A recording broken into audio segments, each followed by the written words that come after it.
നമസ്കാരം. നമ്മുടെ ജീവിതത്തിൽ നമ്മൾ ഒരുപാട് കാര്യങ്ങൾക്കായി പ്രാർത്ഥിക്കാറുണ്ട്.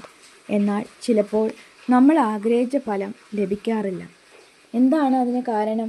പ്രാർത്ഥനയ്ക്കൊപ്പം നമ്മുടെ മനസ്സിൻ്റെ പൂർണ്ണമായ ഏകാഗ്രത കൂടി ആവശ്യമാണ് എന്നതാണ്. പക്ഷെ നമുക്ക് അതിന് കഴിയാറില്ല.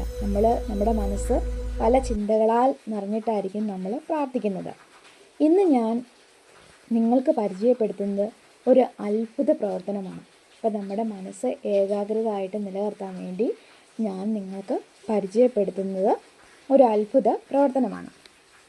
പ്രാർത്ഥനയും അക്കങ്ങളുടെ ശക്തിയും ഏഞ്ചൽ നമ്പർ ചേരുമ്പോൾ നമ്മുടെ ആഗ്രഹങ്ങൾ എത്ര വേഗമാണ് സഫലമാകുന്നത് എന്ന് നിങ്ങൾ നേരിട്ട് കാണും.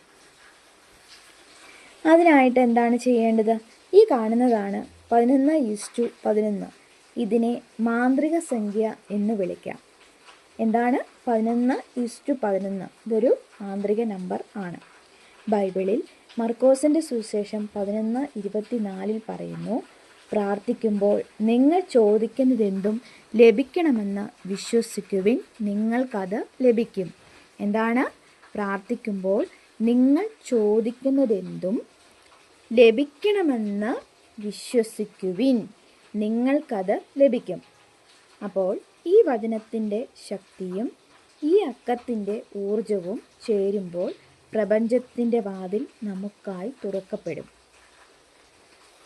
ഇനി ഇതിനു വേണ്ടി നിങ്ങൾ എന്താണ് ചെയ്യേണ്ടത്? ഇത്രമാത്രം.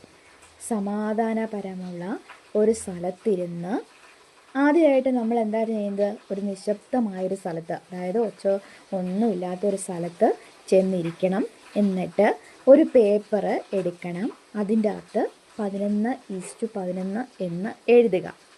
അതിന് താഴെ ആദ്യം നമ്മൾ 11:11 എന്ന മാന്ത്രിക നമ്പർ എഴുതി അതിന് താഴെ നിങ്ങളുടെ ഏറ്റവും വലിയ ആഗ്രഹം, നമുക്ക് ഒരു പ്രത്യേക ആഗ്രഹം എന്തായാലും നമുക്കുണ്ട് അല്ലേ? നമ്മുടെ കുറേ ആഗ്രഹങ്ങളുണ്ട്. അതിൻ്റെ അകത്ത് നമുക്ക് ഏറ്റവും പ്രധാനപ്പെട്ട ഒരു ആഗ്രഹം കാണും, എന്തായാലും കാണും. എന്നിട്ട് ആ ആഗ്രഹം നടന്നു കഴിഞ്ഞു എന്ന രീതിയിൽ എഴുതുക. ഇപ്പോൾ ജോലി കിട്ടണം, ജോലി നമുക്ക് കിട്ടിയിട്ടില്ല, പക്ഷെ നമുക്ക് അത് കിട്ടി എന്ന രീതിയിൽ എഴുതുക. ഉദാഹരണത്തിന്, എൻ്റെ മക്കൾക്ക് നല്ല പഠന നിലവാരം ലഭിച്ചതിനാൽ ഞാൻ ദൈവത്തിന് നന്ദി പറയുന്നു. അപ്പം നമ്മുടെ കുട്ടികൾ ചിലപ്പോൾ പഠനത്തിൽ പുറകോട്ടായിരിക്കും, പക്ഷേ നമ്മൾ പ്രാർത്ഥിക്കുന്നത് നമ്മുടെ മക്കൾക്ക് വേണ്ടിയല്ലേ? നമ്മുടെ മക്കൾക്ക് വേണ്ടി നമ്മൾ എന്നും പ്രാർത്ഥിക്കാറുണ്ട്. അപ്പോൾ അവർക്ക് നല്ല ബുദ്ധി ലഭിക്കണേ എന്നൊക്കെ നമ്മൾ പ്രാർത്ഥിക്കാറുണ്ട്. പക്ഷെ നമ്മളത് പ്രാർത്ഥിച്ചിട്ട് നമുക്കതിൻ്റെ റിസൾട്ട് കിട്ടി എന്ന രീതിയിൽ ദൈവത്തിന് നന്ദി പറഞ്ഞുകൊണ്ട് നമ്മൾ അത് എഴുതണം. പിന്നെ ഏറ്റവും കൂടുതൽ ആൾക്കാർ അനുഭവിക്കുന്ന സാമ്പത്തിക ബുദ്ധിമുട്ടുകളാണ്. അപ്പോൾ സാമ്പത്തിക ബുദ്ധിമുട്ടുകൾ മാറാനായിട്ട് ദിവസവും നമ്മൾ പ്രാർത്ഥിക്കാറുണ്ട്.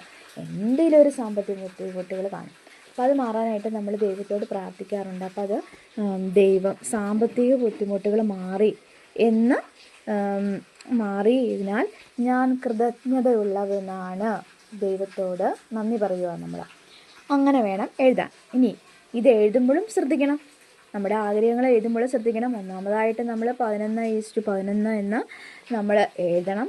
എന്നിട്ട് നമ്മൾ നമുക്ക് നടക്കേണ്ട ഏറ്റവും വലിയ ആഗ്രഹം നമ്മൾ എഴുതണം. അത് നടന്നു കഴിഞ്ഞു എന്ന് വേണം എഴുതാൻ. പിന്നെ എന്താണ്? എഴുതുമ്പോൾ നമ്മുടെ ആഗ്രഹം എഴുതുമ്പോൾ നമ്മൾ നേരത്തെ പറഞ്ഞ വചനം നമ്മൾ മനസ്സിൽ ചൊല്ലിക്കൊണ്ടിരിക്കണം.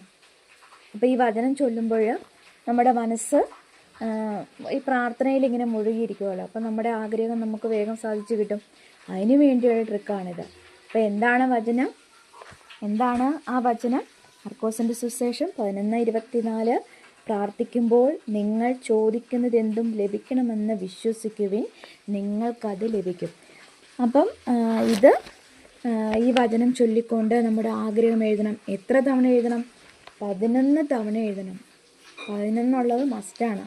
11 ഇത് ആവർത്തിച്ച് എഴുതുന്നത് ഏറ്റവും ഉത്തമമാണ്. നമ്മുടെ കാര്യം നടക്കാനായിട്ട് ഏറ്റവും ഉത്തമമായിട്ട് നമ്മൾ എന്ത് ചെയ്യണം? 11 തവണ ഇത് ആവർത്തിച്ച് എഴുതണം. ഒറ്റ ദിവസം എഴുതിയാൽ മതി കേട്ടോ. അങ്ങനെ പിറ്റേ ദിവസം അങ്ങനെയൊന്നും എഴുതേണ്ട ആവശ്യമില്ല. പിന്നെ എല്ലാ അത്ഭുതം നടക്കണം നമുക്ക് ആഗ്രഹമുണ്ട്. പക്ഷേ അത്ഭുതങ്ങളുടെ എല്ലാ അടിസ്ഥാനം എന്താണ്? വിശ്വാസം വേണം. വിശ്വാസം ഇല്ലെങ്കിൽ ഇതൊന്നുമില്ല കേട്ടോ. ഇനി പൂർണ്ണമായ വിശ്വാസത്തോടെ ഇത് ചെയ്തു നോക്കൂ. അപ്പോൾ നിങ്ങൾ നമ്മുടെ ആഗ്രഹം നടന്നു കിട്ടിയെന്നും പറഞ്ഞില്ല. അപ്പോൾ വിശ്വാസത്തോടു കൂടി നമ്മൾ ചെയ്തിട്ട് നിങ്ങളുടെ ജീവിതത്തിൽ സംഭവിക്കുന്ന മാറ്റങ്ങൾ, നിങ്ങളുടെ ജീവിതത്തിൽ ഇത് ചെയ്ത് നോക്കിയിട്ട് നിങ്ങളുടെ ജീവിതത്തിൽ എന്തെങ്കിലും മാറ്റം ഉണ്ടായിട്ടുണ്ടെങ്കിൽ സത്യസന്ധമായിട്ട് കമൻറ്റിൽ കൂടെ മറുപടി ചെയ്യാൻ മറക്കരുത് കേട്ടോ. ഇനി നിങ്ങൾക്കിത് സാധിച്ച് കിട്ടിയെങ്കിൽ ഇനി അത് മറ്റുള്ളവരിലേക്ക് എത്തിക്കണമെന്ന്, നമുക്കിത് ചെയ്ത പോലെ തന്നെ മറ്റുള്ളവരിലേക്ക് എത്തിക്കണം നിങ്ങൾക്ക് ആഗ്രഹമുണ്ടെങ്കിൽ നിങ്ങൾ ഇത് ഒന്ന് ഷെയർ ചെയ്യണം കേട്ടോ. ഷെയർ ചെയ്യുക. അപ്പോൾ ദൈവം നിങ്ങളെ അനുഗ്രഹിക്കട്ടെ. അപ്പം ഈ ചാനലൊന്ന് സബ്സ്ക്രൈബ് ചെയ്യണേ. Thank you.